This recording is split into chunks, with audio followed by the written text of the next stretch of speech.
मेहमान को लेके आता हूँ, खाने के टाइम प्लेट मेरे सामने भी रख देना, प्लेट मेहमान के सामने भी रख देना, और जब खाने का टाइम आए तो चिराग की बत्ती बुझा देना।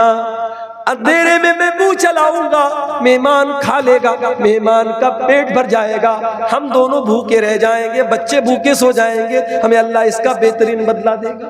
आए अल्लाह के नबी, मैं आपके मेहमान को अपना मेहमान बनाने को तैयार। घर में जाके पूछा भी नहीं कि सालन कितना बना है, रोटी कितनी बनी है, भात कितना बना है, खाना कितना बना है, कुछ नहीं पूछा, मेहमान को लेकर के पहुंच गए। बीवी से कहा कि रसूल का मेहमान लेके आया। बीवी ने कहा, ऐ मेरे सरताज, आज तो खाना बहुत कम है, हम लोगों के खाने पर भी नहीं, सिर्फ बच्चों के खाने पर का खाना है। हाय हाय, दिल हो तो ऐसा हो, कलेजा हो तो ऐसा हो, जज्बा हो तो ऐसा हो। कहा है मेरी बीवी, बच्चों को बहला फुसला के सुला दे, मेहमान को लेके आता हूं, खाने के टाइम प्लेट मेरे सामने भी रख देना, प्लेट मेहमान के सामने भी रख देना, और जब खाने का टाइम आए तो चिराग की बत्ती बुझा देना। अंधेरे में मैं मुंह चलाऊंगा, मेहमान खा लेगा, मेहमान का पेट भर जाएगा, हम दोनों भूखे रह जाएंगे, बच्चे भूखे सो जाएंगे, हमें अल्लाह इसका बेहतरीन बदला देगा। चुनांचे ऐसा ही हुआ। अबू तलहा मेहमान को लेकर के आए, बीवी ने बच्चों को सुलाया, अबू तलहा ने खाली प्लेट सामने रखा, खाने वाली प्लेट मेहमान के सामने रखा, चिराग की बत्ती बुझा दी, मेहमान ने खाना खा लिया, पेट भर गया, अल्लाह का शुक्र अदा किया। सुबह हुई, हजरत अबू तलहा अल्लाह के नबी के पास आए। अल्लाह के नबी ने फरमाया, अबू तलहा, तुम्हारे बीवी के अमल पर और तुम्हारे अमल पर अल्लाह ताला बहुत खुश हुआ है, और कुरान की आयत नाजिल हो गई, वयुतिरूना अला अनफुसिहिम वलौ काना बिहिम खसासा।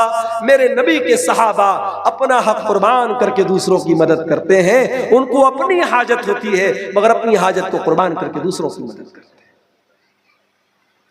ये जज्बा अपने अंदर पैदा कीजिए मेरे साथ। कभी कभी सवाल आता है, मौलवी साहब मेरा फला रिश्तेदार है, बहुत बदतमीजी करता है, क्या करूं, रिश्ता तोड़ दूं? मैं हमेशा यही जवाब देता हूं, आप अपनी तरफ से रिश्ता मत तोड़िए, आप अच्छा सलूक करते रहिए, निभाते रहिए, सामने वाले का दिल एक न एक दिन पसीजेगा मेरे प्यारे साथी। वआतिज़ल कुर्बा हक़्क़हु वल मिस्कीन वब्न सबील, रिश्तेदार को उसका हक दे दो, गरीबों को उसका हक दे दो, मेहमानों को उसका हक दे दो। ये हो गई तीसरी चीज। चौथी चीज, वला तुबज़्ज़िर तबज़ीरा, और ऐ मुसलमान तू फजूल खर्ची न किया कर, इन्नल मुबज़्ज़िरीन कानू इख़वान अश-शयातीन, फजूल खर्ची करने वाले शैतान के भाई हैं, व कान अश-शैतानु लिरब्बिही कफूरा, और शैतान अपने रब का बहुत बड़ा नाशुक्रा है, शैतान बहुत बड़ा नाशुक्र है। अच्छा, फजूल खर्ची को अल्लाह ने शैतान करने वाले को शैतान का भाई क्यों कहा? तो शैतान क्या चाहता है? शैतान यही चाहता है कि आपका पैसा शराब पे खर्चा हो, आपका पैसा सिगरेट पर खर्चा हो, आपका पैसा गुटखे पर खर्चा हो। आपका शैतान कभी नहीं चाहता कि आपके बच्चे अच्छा कपड़ा पहने, अच्छा खाना खाएं, आपकी बीवी अच्छा कपड़ा पहने। अपने बीवी बच्चों पर खर्च करना, अपने ऊपर खर्च करना, ये फजूल खर्ची नहीं है। अल्लाह की राह में देना, मस्जिद में देना, मदरसे में देना, ये फजूल खर्ची नहीं है। हराम जगह पर 1 रुपया भी खर्च करना फजूल खर्ची है, याद रखो। अल्लाह ने कहा फजूल खर्ची करने वाले शैतान के भाई। उसके बाद 5वीं चीज फरमाया, इम्मा तुरिज़न अन्हुम इब्तिगा रहमतिन मिर रब्बिका तरजूहा फकुल लहुम क़ौलन मैसूरा, और ऐ मेरे बंदे, तेरे घर में कोई साइल आया, कोई मांगने वाला आया, तेरे पास इतनी ताकत नहीं है कि तू उसकी मदद कर सके तो उसको डांटना नहीं, उसको झिड़कना नहीं, उसको भगाना नहीं, उसको नरमी से कहना भाई अभी मेरे पास नहीं है, कभी होगा मैं आपकी जरूर मदद करूंगा, उससे नरमी से पेश आना। फकुल लहुम कौलन मैसूरा, उससे अच्छे से बात कर। अल्लाह, माल देने का तरीका भी अल्लाह ने बताया, और देने के लायक नहीं है तो मना कैसे करेंगे, मना करने का तरीका भी अल्लाह ने बता दिया। उसके बाद जो आयत पढ़ने जा रहा हूं, अगर निर्मला सीतारमण जी और भारत के नहीं पूरी दुनिया के फाइनेंस मिनिस्टर्स अगर इस आयत को समझ ले, देश की अर्थव्यवस्था चलाना आसान हो जाए। कुरान की यह आयत इकोनॉमी की बुनियाद है, अर्थव्यवस्था की बुनियाद है। इस आयत पर अमल कर लो, देश सुधर जाएगा, घर सुधर जाएगा। ये छठी चीज, वला तजअल यदक मगलूलतन इला उनुकिका वला तबसुतहा कुल्लल बस्ति फतक़उद मलूमन महसूरा। अल्लाह ने फरमाया अपने हाथ को अपनी गर्दन से लगा के न रख, अपने हाथ को अपनी गर्दन से बांध के मत रख, कंजूस न बन, बखील न बन। वला तबसुतहा कुल्लल बस्ती, और अपना पूरा हाथ मत फैला दे, वरना जलील होकर के थक हार के बैठना पड़ेगा। क्या मतलब ये है कि देश के पास पैसा नहीं है तो बिला वजह कर्जा मत लो। घर में पैसा नहीं है, अपने शौक और जरूरतों को मुख्तसर करो, न तो कंजूस बनो और न ही लिमिट के बाहर खर्च करने वाले बनो। दरमियान का रास्ता अपनाओ, बीच का रास्ता। 1992 में हमारा भारत बहुत बड़े फाइनेंशियल क्राइसिस से गुजर रहा था। डॉक्टर मनमोहन सिंह जैसे इकोनॉमिस्ट ने अगर उस वक्त देश को ना संभाला होता तो लोग कहते हैं कि भारत कई सौ साल पीछे चला जाता। भारत का इतिहास हमेशा शुक्रिया अदा करेगा डॉक्टर मनमोहन सिंह का। उन्होंने ऐसे वक्त में देश की अर्थव्यवस्था को संभाला था जब देश बहुत ही नाजुक दौर से गुजर रहा था। मेरे भाइयों, अर्थव्यवस्था को संभालना है तो ये दो उसूल अल्लाह ने बताए, ना तो कंजूस बनो। आज हमारे भारत देश में हमारी मौजूदा सरकार, लोग सवाल नहीं करते, नेता सवाल नहीं करते, करना चाहिए कि हमारी सरकार शिक्षा पर कितना पैसा खर्च करे। अगर आप इंटरनेट पर जाकर के रिकॉर्ड देखेंगे, रिपोर्टें देखेंगे, तो भारत में दिन ब दिन शिक्षा पर जो खर्च होता था वो खर्च कम हो रहा है। इसलिए जो नई नस्ल पैदा हो रही है, जाहिल और अनपढ़ और अंधभक्त पैदा हो रही है, और मजहब का नशा लोगों के सर पे चढ़ के बोल रहा है। तो कुरान कहता है कि कंजूस भी मत बनो, बखील भी मत बनो। अब यहां पर एक सवाल पैदा हुआ, ऐ अल्लाह, मेरे गांव में एक हाजी साहब बहुत बड़े नमाजी हैं, उनका मकान बहुत छोटा है, बहुत कम पैसा कमाते हैं, और एक आदमी शराबी है, जानी है, चोर है और करोड़ों में खेल रहा है। ऐ अल्लाह, जिसको तू पैसा दे रहा है क्या तू उससे खुश है, और जो गरीब है तू उससे नाराज है? अल्लाह ने कहा नहीं, ऐसा नहीं। इन्ना रब्बका यबसुतुर रिज़्क़ लिमन यशाउ व यक़दिर इन्नहु काना बिइबादिही खबीरन बसीरा। अल्लाह ताला रोजी को जैसे चाहता है बांटता है, जिसके ऊपर चाहता है रोजी को तंग कर देता है, जिसके ऊपर चाहता है रोजी को कुशादा कर देता है। बड़े पढ़े लिखे, बड़े जीनियस लोग उतना पैसा नहीं कमा पाते, और बड़े अनपढ़ लोग, जाहिल लोग, गंवार लोग बड़ा बड़ा पैसा कमा लेते हैं। अल्लाह ज्यादा बेहतर जानता है अपने बंदों में से किसको क्या देना है। इसलिए रोजी रोटी की बुनियाद पर यह फैसला नहीं हो सकता कि अल्लाह इससे राजी है, इससे नाराज है। यह फैसला इंसान के अमल से होगा, इंसान के अकीदे से होगा, इंसान के ईमान से। तो कितनी चीजें होंगी? गालिबन 6 या 7 चीजें होंगी।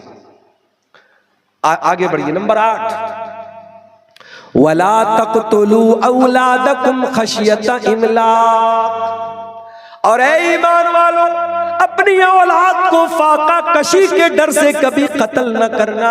नहनु नर्जुकुहुम व इय्याकुम, हम तुमको भी रोजी देते हैं, तुम्हारी औलाद को भी रोजी देते हैं। इन्ना कत्लहुम काना खितअन कबीरा, औलाद का कत्ल बहुत बड़ा गुनाह है। आज औलाद कत्ल हो रही है कि नहीं हो रही है?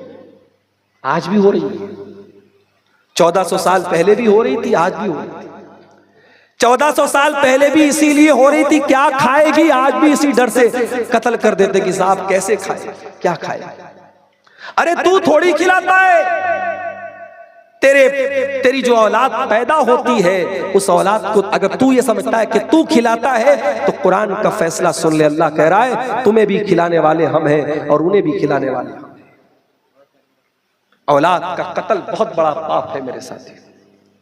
लेकिन हाँ, 5-5, 6-6 बच्चे पैदा कर लेना और उनको जमाने के रहमो करम पे छोड़ देना, ना पढ़ाई लिखाई पर तवज्जो, ना उनके खाने पीने पर तवज्जो, ना उनकी परवरिश पे तवज्जो। कोई इधर भाग रहा है, कोई चोर बन रहा है, कोई डाकू बन रहा है, लड़कियां इधर भाग रही हैं, लड़के उधर भाग रहे हैं। ऐसी औलाद, ज्यादा औलाद पैदा करना ये कोई फजीलत की बात नहीं।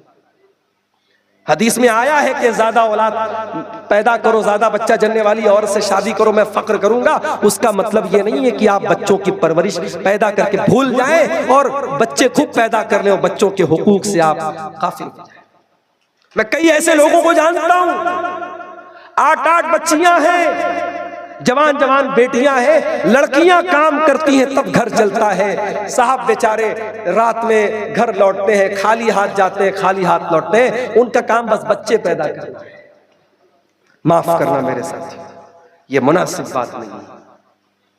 बच्चे आपने पैदा किए हैं, वो आपकी जिम्मेदारी है। आप मेहनत करें, आप बच्चों पर तवज्जो दें, बच्चों की परवरिश पे तवज्जो दें, उनकी पढ़ाई पे तवज्जो दें। उसके बाद फरमाया वला तक़रबुज़्ज़िना इन्नहु काना फ़ाहिशतन व साअ सबीला।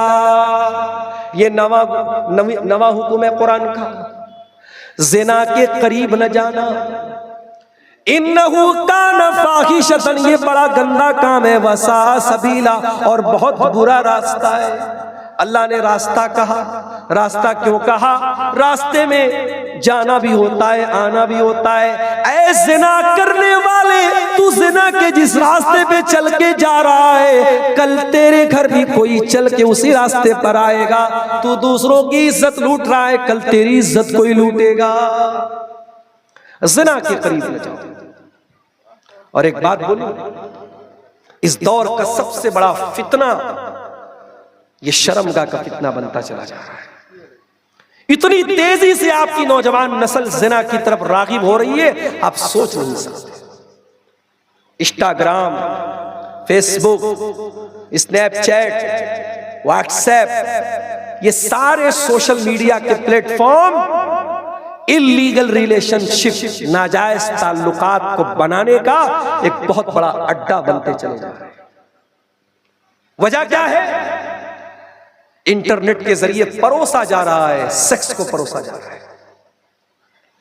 इंटरनेट पर भरमार ऐसे कंटेंट की, इंस्टाग्राम पर कई करोड़ फॉलोवर हैं उन लड़कियों के जिनका काम सिर्फ अपने जिस्म की नुमाइश करना है। उनके इंस्टा के अकाउंट पर कोई कंटेंट नहीं है सिवाय गंदगी और उड़ियानी। वो औरत ऐसे तो दुनिया में नहीं आगी, उसका कोई माँ भी होगी, कोई बाप भी होगा, कोई भाई भी होगा, कोई परिवार भी होगा। उसका परिवार कहां चला गया? अभी मैं बर्दमान से पाकुड़ आ रहा था, परसों ट्रेन पर था मैं, स्टेशन आया, रामपुर हाट आया, नलहाटी स्टेशन आया। हर स्टेशन पे क्या देखता हूं? जवान लड़की है, शक्ल से लग रहा है मुसलमान लड़की है, न सर पे दुपट्टा है, न सीने पे दुपट्टा है, लिपस्टिक लगी है, पाउडर लगा है, सजी है, संवरी है, बाल खुला हुआ है, घूम रही है। क्या साहब, ईद का त्योहार है। ये हक तुझे किसने दिया कि तू त्योहार के नाम पे बेहयाई करे, बेपर्दगी करे? और अगर तू ये कर रही है तो तेरा बाप कहां है, तेरा भाई कहां है, तेरा शौहर कहां है? बेपर्दा नजर आई कल जो चंद बीबियां, अकबर जमी में गैरत कौमी से गड़ गया। पूछा जो उनसे आपका पर्दा वो क्या हुआ?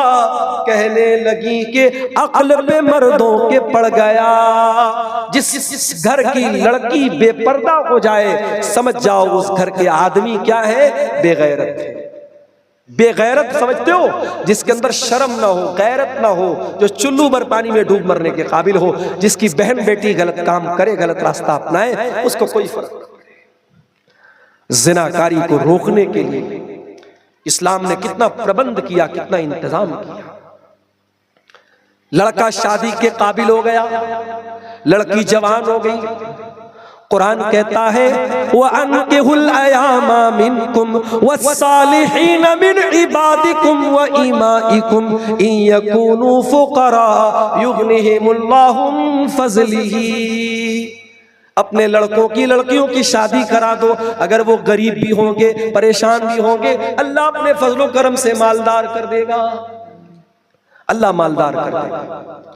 नबी अकरम फरमाते या माशर शबाबी मन इस्तता मिनकुमुल बात फलयतज़व्वज। ऐ नौजवानों, जो शादी के काबिल है वो जल्दी से निकाह कर ले। फ़इन्नहु अग़ज़्ज़ु लिलबसर व अहसनु लिलफ़र्ज। इसलिए कि निकाह कर लेने से आंखें झुक जाती हैं और शर्मगाह की हिफाजत होती है।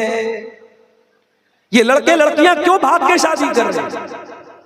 क्योंकि हमने हलाल के रास्ते बंद कर दिए। हमने निकाह को मुश्किल बना दिया। जहेज के नाम पे, बारात के नाम पे, तिलक के नाम पे, मेहंदी के नाम पे, हल्दी के नाम पे, मंगनी के नाम पे कितनी रस्में हैं शादी। बैंकों से लोन लेकर के, कर्जे लेकर के एक दिन की शादी पे करोड़ों रुपए खर्च किए जाते हैं। मेरे प्यारे साथियों, कुरान कह रहा है वला तक़रबुज़ ज़िना, जिना के करीब भी मत जाना। और आगे बढ़िए। नंबर 10 वला तक़्तुलुन नफ्सल्लती हर्रमल्लाहु इल्ला बिल हक़्क़ि।